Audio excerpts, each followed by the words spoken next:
ভাই আপনি কি মাছ নেবেন বলেন? এ তো বিশাল বড় মাছ ভাই, এই মাছটা কতটুকু ওজন হবে? ভাই এই যে মাছটা দেখছেন, এই বাজারে এত বড় মাছ একটাও নেই। মাছটা ভাই বিশাল বড় মাছ, এই মাছটা তো প্রায় 10 কেজি ওজন। কত করে কেজি ভাই? কেজি তো ভাই 350 টাকা করে বেচতেছি। এ কি রে মাছের মুখে এটা? উরে বাবা, এই যে শোনাচ্ছেন, তাড়াতাড়ি মুখের মধ্যে ঢুকাই দিই যাতে কেউ দেখতে না পায়। এই মাছটা তো আমার নেওয়াই লাগবে। মাছের মুখে শোনাচ্ছেন, এই চেনটা তো আমি 1 লাখ টাকা বিক্রি করতে পারবো। আমার কপাল মনে হয় এবার খুলে গেছে। ও ভাই, তাহলে এই মাছটা আমার দেন। ভাই ওই মাছটা তো দেওয়া যাবে না, আপনি অন্য একটা মাছ দেখেন, আমি অন্য একটা মাছ দিচ্ছি। কেন ভাই, এই মাছটা আমার দেওয়া যাবে না কেন? এই মাছটাই আমার লাগবে। ও ভাই আপনি অন্য একটা মাছ দেখেন, আমি অন্য একটা মাছ দিচ্ছি, বলতেছি তো ওই মাছটা দেওয়া যাবে না। ওই মাছটা আমার বিক্রি হয়ে গেছে 3500 টাকা। ও ভাই, এই মাছটা আপনি আমার দেবেন না বলে আপনি মিথ্যে কথা বলতেছেন। আপনারা তো বলতেছি ভাই এই মাছটা দেওয়া যাবে না, আপনি অন্য একটা মাছ নেন, আপনার দামও দরকারি কম রাখপানে। ভাই মাছটা তো আমি ফিরিয়ে নিচ্ছি না, টাকা দিয়ে নিচ্ছি, তাহলে মাছটা আমারে দেন। এ শালম ভাই, কই মাছটা দেন। ভাই আপনি তো বিশ্বাস করতেছেন না, মাছ যে কিনেছে সে লোক চলে এসেছে, ওনার কাছে শুনে দেখেন। ভাই উনি মাছটা কত দিয়ে নিছে? ভাই উনি তো 3500 টাকা দিয়ে মাছটা নিছে, তাহলে উনারে না দিয়ে আপনারা কি করে দিই? ভাই মাছটা আমারে দেন, আমি 4000 টাকা দিচ্ছি। কি আমি ভয় নি নাকি? ভাই 5000 টাকা দিচ্ছি, মাছ আমারই দেবেন।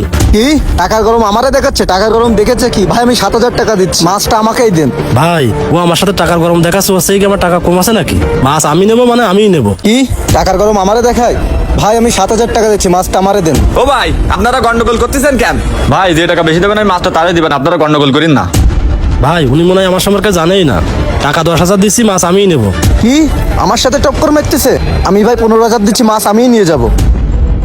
ভাই আমি 20,000 টাকা দিবানে, 10,000 টাকা বাকি রাখেন, মাছটা আমারই দেন। ও ভাই না ভাই, আমি বাকি দিয়ে মাছ দেবো না। ভাই আপনি 15,000 টাকা দেন, দিয়ে মাছটা নিয়ে যান। ঠিক আছে ভাই দিচ্ছি। এই মাছটা তাড়াতাড়ি নি, আজকে লাভে লাভ। ধরেন ভাই, টাকাটা গুনে নেন। আজকে 15000 টাকায় 1 লাখ টাকা ব্যবসা যায়। তাড়াতাড়ি গিয়ে সোনার চেনটা বের করি। সাপটার অনেক লোভ, একটু পরে বাসটা খাইলে বুঝবে।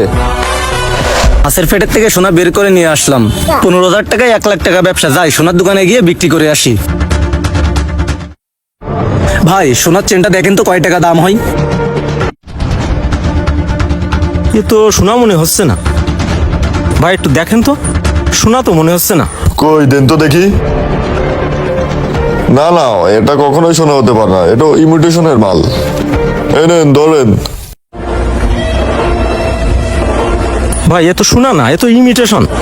এ কনে পাইছেন? এ তো আমরা ফ্রি দিলেও নেবো না। কি করছেন ভাই? ইমিটেশন মানে? সোনা না এ? আপনার কি মাথা টাথা খারাপ হয়ে গেছে নাকি? মাথা আমার খারাপ হয়নি, মাথা তো আপনার খারাপ হয়েছে। এই মেয়ে ধরেন, কাজের সময় ডিস্টার্ব করতে আছে, শোনা না কিছু না। হাই হাই, কি বলেন কি ভাই? তাইলে তো আমার সব শেষ হয়ে গেল। বেশি লাভ করতে গিয়ে আমার 15000 টাকা জলে গেল। ভগবান, আমার মাথা তো ঘুরতেছে। এ কি সর্বনাশ হয়ে গেল আমার। ভাই আপনারা কখনো অতিরিক্ত লোভ করে কিছু করবেন না, বেশি লোভ করলে কিন্তু পরিণাম এরকমই হয়। ভিডিওটি ভালো লাগলে সবাই শেয়ার করবেন।